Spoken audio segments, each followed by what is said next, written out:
Jetzt nicht. Ah, shit.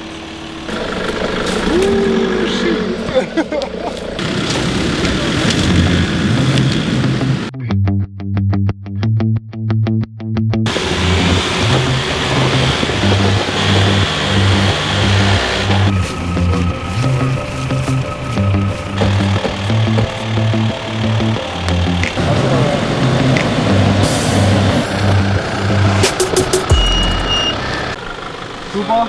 Vítejte na kanále OM Overland. Weiter rechts. Gut. Links du. Tento trail vyžaduje pneumatiky all-terrain, protože jsou místy celkem složitější sekce a dochází k opotřebování bočnic na terénních autech. Na druhou stranu, když budete mít tyhle pneumatiky, tak i s relativně rozumnou světlou výškou to zvládnete. Jetzt gerade. Genau, komm. Náš výlet začíná u města Otrich, kde opustíme asfalt a vydáme se západním směrem.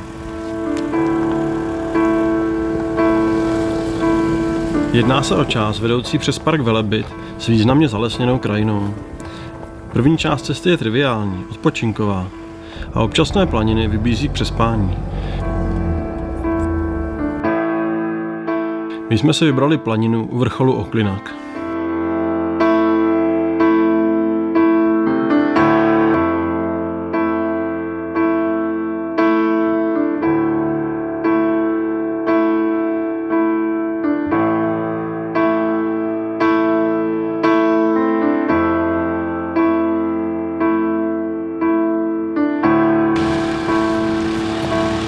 Druhý den pokračuje cesta kolem vrcholů Čardak a Oklinak a mírně se stočí severním směrem.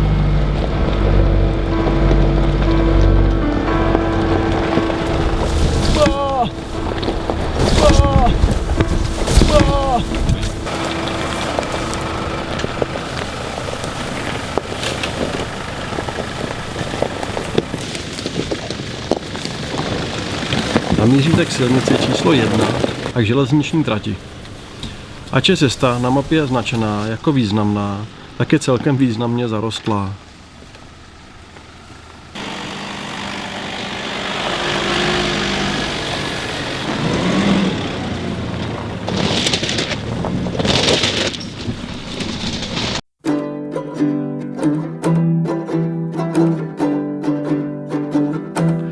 Po překonání železnice a silnice číslo 1 vyrazíte údolím u vesnice Glogovo směrem vzhůru po krásné šotolinové cestě, která postupem času se začne ztrácet a přejde do travnatého typu.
Jediná komplikace je příjezd bezejmenného potoka, ale to je vlastně jen taková legrácka ve srovnání s tím, co nás ještě čeká. Alespoň měli naši spolucestovatelé možnost vyzkoušet vozidla v komplikovanějším místě.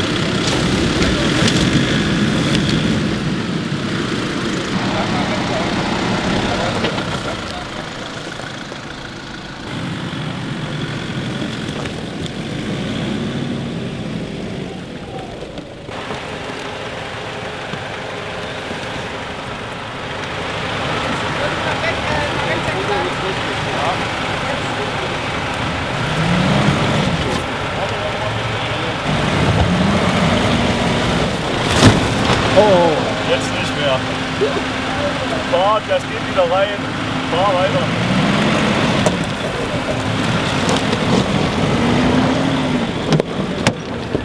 Like new.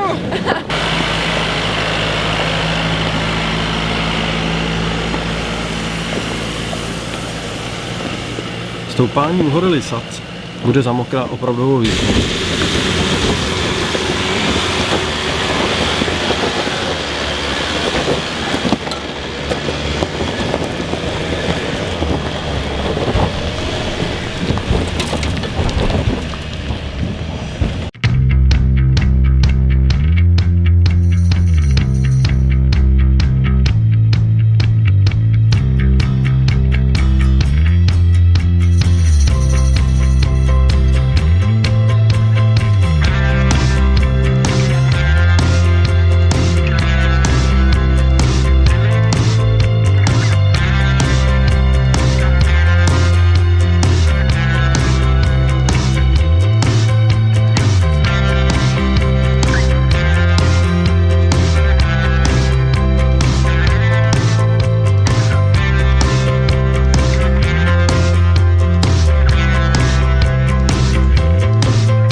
Poslední pohodové stoupání na hřeben hor.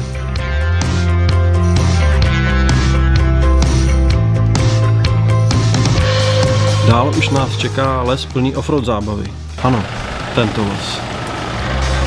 Začíná to relativně nenápadně. Trochu bláta, pár vlnů.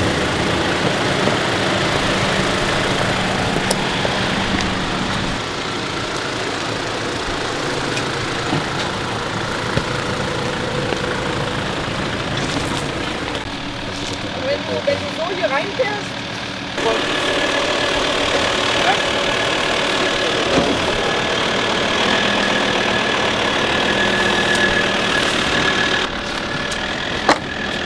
Sehr schön, komm, alles gut, immer weiter, weiter, weiter, weiter. Pak to přijde.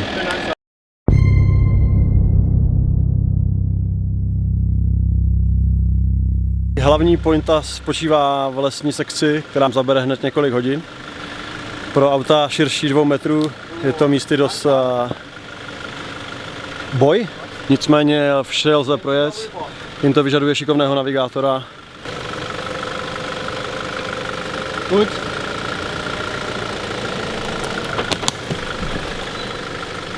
Tento trail vyžaduje alespoň pneumatiky All Terrain a s těma to dáte bez problémů. Důležité, aby měli vydrž zpevněnou bočnici.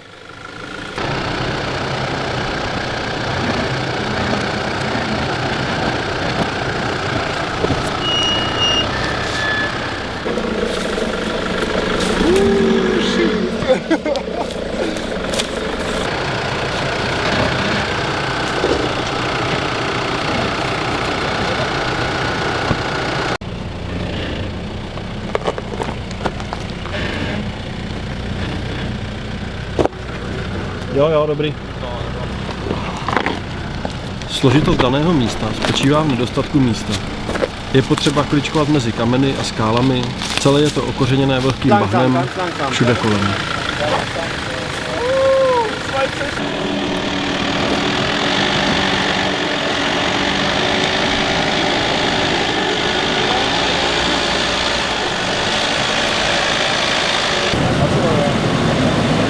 Každý centimetr šířky auta průjezd velmi komplikuje.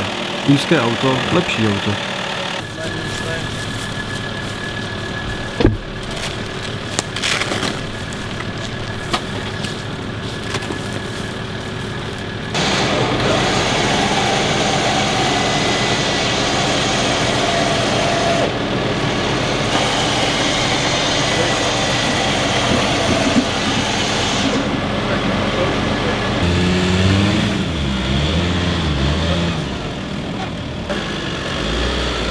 My jsme jeli ze shora dolů.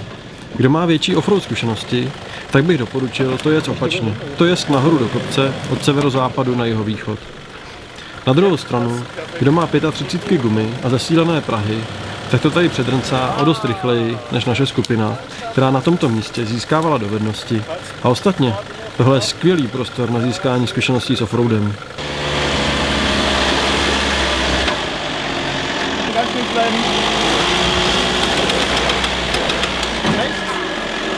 Gerade. Stopp. Versuch mal, ich wüsste es nicht. Gut, gut.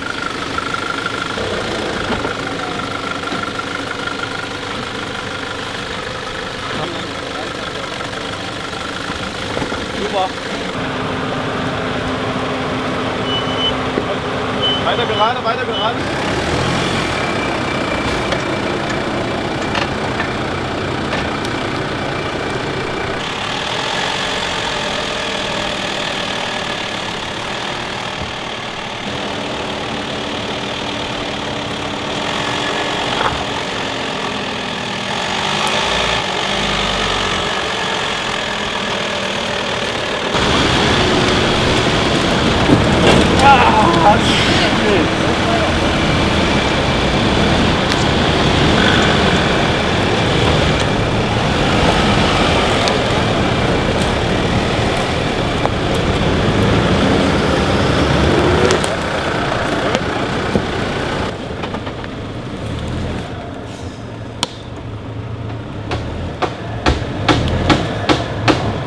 That sound. Oh.